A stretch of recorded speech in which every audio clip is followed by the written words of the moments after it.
Hello everyone, இந்த வீடியோவில் வாட்ஸ்அப்பில் எப்படி யூசர் நேம் கிரியேட் பண்ணுறதை பற்றி பார்க்க போகிறோம்.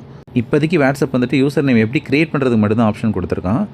இதை வச்சு நம்ம எப்படி சர்ச் பண்ணி இன்னொருத்தவங்களுக்கு சேட் பண்ணுறதுங்கிற ஆப்ஷன் இன்னும் அப்டேட் விடலை. இந்த யூசர் நேம் வந்து நிறைய பேர் கிரியேட் பண்ணுறதுனால உங்கள் நேமுக்கு வந்து அவைலபிள் இருக்காது. அதனால் சீக்கிரமே கிரியேட் பண்ணி வச்சுக்கோங்க. இதை எப்படி கிரியேட் பண்ணுறதுங்கிறது நான் இப்போ சொல்கிறேன். ஃபஸ்ட்டு வந்து ப்ளே ஸ்டோரில் போய்ட்டு வாட்ஸ்அப் அப்டேட் பண்ணுங்கள். அப்டேட் பண்ணி முடிச்சதுக்கப்புறம் வாட்ஸ்அப் ஓப்பன் பண்ணுங்கள். இங்கே மேலே வந்து பார்த்தீங்கன்னா ரிசர்வ் எ யூசர் நேம் அப்படின்னு ஒரு ஆப்ஷன் காட்டும். அதை கிளிக் பண்ணியும் நீங்கள் வந்துட்டு யூசர் நேம் கிரியேட் பண்ணலாம். இதை நீங்கள் சரியாக கவனிக்காமல் விட்டிங்கன்னா செட்டிங்ஸில் போய்ட்டு அக்கௌண்ட்குள்ளே போனீங்கன்னா இங்கே கிரியேட் யூசர் நேம் அப்படின்னு ஆப்ஷன் இருக்கும். அதை கிளிக் பண்ணுங்கள். அதுக்குள்ளார உங்களோட யூசர் நேமை டைப் பண்ணுங்கள். சப்போஸ் அவைலபிள் இல்லைன்னா ரெட் கலரில் காட்டும்.